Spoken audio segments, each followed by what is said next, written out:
Does it matter if a wind farm is sited on federal property? You and I have an insatiable appetite for electricity. Come with me and we'll look at the issues relative to wind farms and the communities that they serve. This is the Windfarm Guy. Hi, this is Dennis Stout, and thank you for joining me for this episode of the Windfarm Guy. This is White Hills Wind Project in Arizona, not far from Las Vegas. Originally developed back in the early 2000s by BP as the Mojave County Wind Farm, it is now owned and operated by NextEra.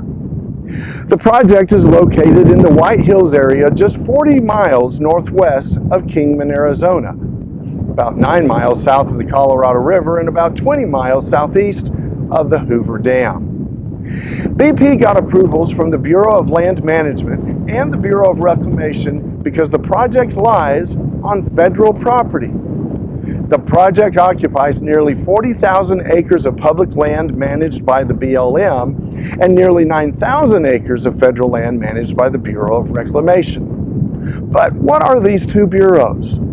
Well, the Bureau of Land Management, or BLM, is an agency within the United States Department of the Interior created by President Truman in 1946 and is responsible for administering federal lands.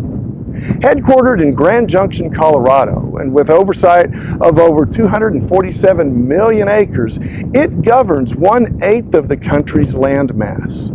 In addition, it manages the federal government's nearly 700 million acres of subsurface ground located beneath federal, state, and private lands, which were severed from their surface rights by the Homestead Act of 1862.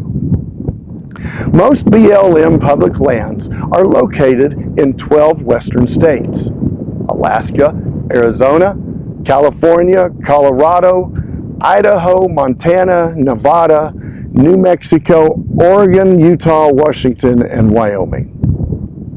The other agency I mentioned, the United States Bureau of Reclamation, is also a federal agency under the U.S. Department of the Interior. It's the older of the two, established in 1902, and oversees water resource management specifically as it applies to the oversight and operation of diversion, delivery, and storage projects that it has built throughout the western United States for irrigation, water supply, and hydroelectric power generation. Currently, the USBR is the largest wholesaler of water in the country, bringing water to more than 31 million people and providing 1 in 5 Western farmers with needed irrigation water for 10 million acres of farmland. Those 10 million acres produce 60% of our nation's vegetables and 25% of the fruits and nuts. The USBR is also the second largest producer of hydroelectric power in the western United States. I'll not go into it today, but as you would expect, the permitting process for federal lands is quite involved and lengthy. BP originally requested the right-of-way for this project in northwestern Arizona, and it was a priority project. The BLM gathered public comments in their scoping process to prepare an environmental impact statement. To ensure comments were considered, the BLM sought written comments on the proposed Mojave County wind farm for 45 days following the date the Environmental Protection Agency published its Notice of Availability in the Federal Register. In these comments, some of the strongest opposition came from a Las Vegas residential developer. As you can see, this is a hot, dry, and barren area, but this developer wanted to try to build a community out here. Good idea or not, there was kind of a jurisdictional issue with their argument though. The residential developer felt that this wind farm was a major development and that Mojave County should follow the processes for major developments. Makes sense, right? The rub here is that the wind project is on federal land and didn't fall under the rules of the county. It's federally regulated.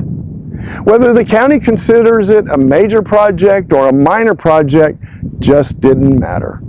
Ultimately, the BLM granted the approval to go ahead, and the project was built. If you like what I've said today, be sure to click like and subscribe below.